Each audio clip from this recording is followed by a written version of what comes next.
माजी केंद्रीय राज्यमंत्री रावसाहेब पाटील दानवे यांनी कार्यकर्त्यांसोबत केली रंगपंचमी साजरी. जालन्याच्या भोकरदन येथील निवासस्थानी कार्यकर्त्यांच्या अंगावर रंग उधळत रंगपंचमी. आज संपूर्ण देशभरात रंगपंचमी मोठ्या उत्साहात साजरी होत आहे.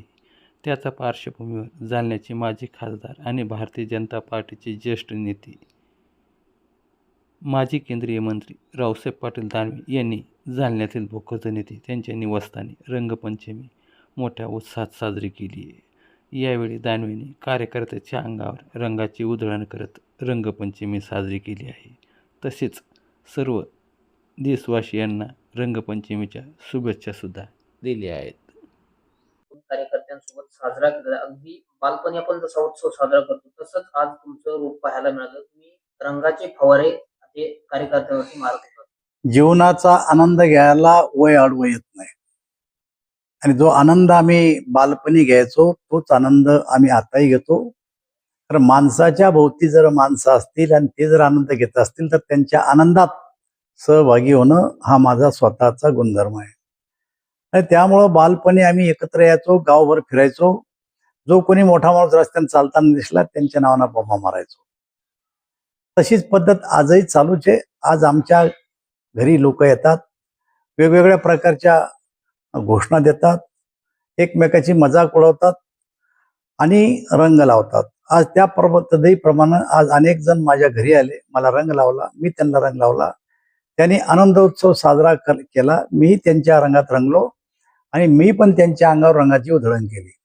आणि मला असं वाटतं की कोणीही असो माणूस, त्यांनी आपले जे काही समूह आहे, जो काही आपला वर्ग आहे, त्या वर्गात संमिश्र झालं पाहिजे आणि त्यांच्या आनंदात आपण सहभागी झाला पाहिजे. राजकीय बोंबा कोण मारतो? सही राजकीय बोंबा सकाळी उठल्यावर 9 वाजता जे कोणी मारते ते तुम्हाला सगळ्या चॅनलवाला माहिती आहे की सकाळी 9 वाजता कोंबडा दिवस निघावला की ओरडतो आणि काही लोक 9 वाजले की ओरडतात. राहुल गांधींसाठी कोणता कलर तुम्ही पसंत करा? हिरवा. शरद पवार? शरद पवारला आता रंग देऊ नका सध्या. ते वयस्कर नेते आहेत, महाराष्ट्रासाठी त्यांचं योगदान आहे. त्या राज्याचे मुख्यमंत्री होते आणि त्यांच्या वयाप्रमाणे आता त्यांना रंग लावणं बरोबर नाही. उद्धव ठाकरे रंगात उद्धव ठाकरेला रंग बोलता राहता. पूर्वी होता भागवा, तो काढून फेकला, आता हिरव्यात बसलेत ते.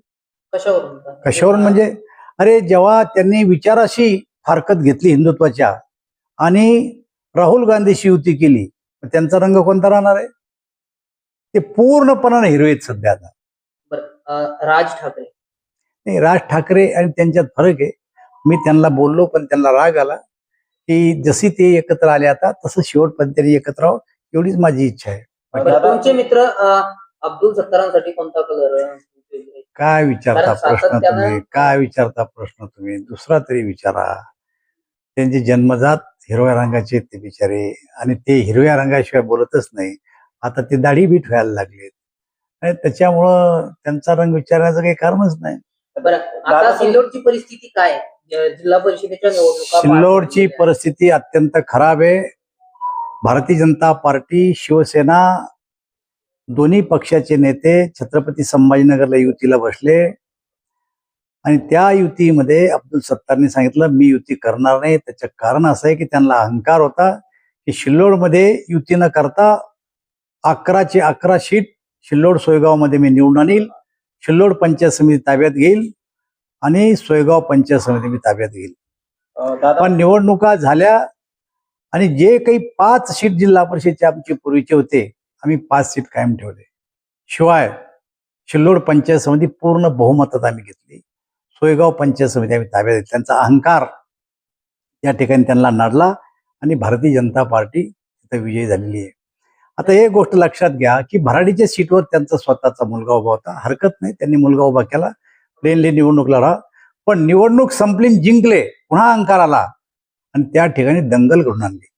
2 व्यक्तीतलं भांडण आम्ही समजू शकतो, पण नाणेगाव, जंजाळा, अंबई आजूबाजूच्या एका विशिष्ट समाजाचे लोक येऊन हिंदूवर अन्याय करतात, दगडफेक करतात, केसेस दाखल करतात आणि त्यांच्यावर पुन्हा केसेस दाखल करून पुन्हा त्यांच्या जबाबदारी होणार काऊन अधिकारावर दडपून आणतात.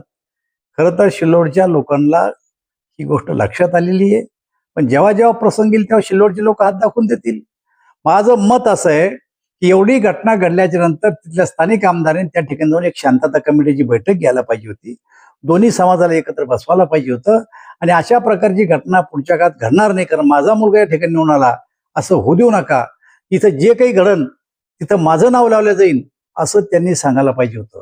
पण न सांगता शाळेवर जाऊन बसले आणि आणखीन लोकांना उचकवलं. त्याच्यानंतर जर असं केलं तर एकाला ठेचून मारा, ही काही भाषा बोली तिथली. मग याला जबाबदार कोण? हे जे प्रकार घडतात दंगल, याला जबाबदार कोण? अरे जबाबदार कोण आहे? जे कोणी निवडून आला त्या निवडून आलेल्या लोकांचा जो गट होता त्यांनी पराभूत जो गट झाला त्याच्यावर हल्ला केला म्हणजे आणि ज्या उमेदवार त्यांच्या विरुद्ध उभा राहिला त्यांच्या मुलाचे डोकं फोडलं, त्यांच्या पायावर जखमा केल्यात. म्हणजे सिल्लोडमध्ये दहशती खाली लोक जगतायत. अरे बाबा हे आज नाहीये. त्यांनी सांगितलं मला कुत्ता निशांनी आम्ही निवडून येतो. त्यांनी सांगितलं मी राज्याचा मुख्यमंत्री ठरवतो. लोकांनी अहंकार उतरवला, 2200 मतांनी निवडून आले. हे 2200 मतं कोणते? बनावट मतदार. भोकरांचे मतदार तिथे आहे, जाफराबादचे मतदार तिथे आहे. मी सांगितलं तुम्हाला की काजी वरुड छत्रपती संभाजीनगर जिल्ह्यातलं तिथल्या लोकांचे एक विशिष्ट समुदायाचे मतं एका ठिकाणी नोंदवलेले आहेत त्यांनी. दादा तुम्ही सिल्लोडला होळीची थोडी नेमकं त्या होळीत काय दहन केलं? नाही दहन काय केलं? जे मी सांगतोय आता अन्याय अत्याचार त्याचं दहन केलं मी त्या होळीमध्ये. यापुढे तुम्ही सल्ला काय द्याल सिल्लोडच्या नागरिकांना? सिल्लोडच्या नागरिकाला मी सल्ला देणार आहे, जेवढी जेवढी राजकीय ताकद तुम्ही यांना देणार त्यांचा अहंकार वाढत जाणार आणि जो कोणी समाज आपल्यावर आज तुटून पडतो त्याची ताकद वाढणार. माझी नम्र विनंती आहे की अशा प्रकारची ताकद जर तुम्ही दिली नाही त्यांना तर ते आपोआप या सिल्लोडमधलं वातावरण चांगलं होईल. पण तुम्ही पहिल्यांदा म्हणालात की 2 पंचायत समित्या ताब्यात घेतल्या, त्यामुळे अब्दुल सत्तारांची कुठेतरी पिछेहाट व्हायला सुरुवात झालेली आहे. काय अगोदर झाली, वाटतं? विधानसभेतच झाली पिछेहाट. त्यांच्या विशिष्ट समाजाच्या माणसाला रिटर्निंग ऑफिसर केलं, त्यांच्या हातून तो निकाल लावून घेतला आणि जो माणूस म्हणतो की मी 1 लाखाच्या मतांनी निवडून कुत्ता निशाण द्या मला, धनुष्यबाण देऊ नका, ते फक्त 22 आले तेव्हाच अहंकार उतरला त्यांचा.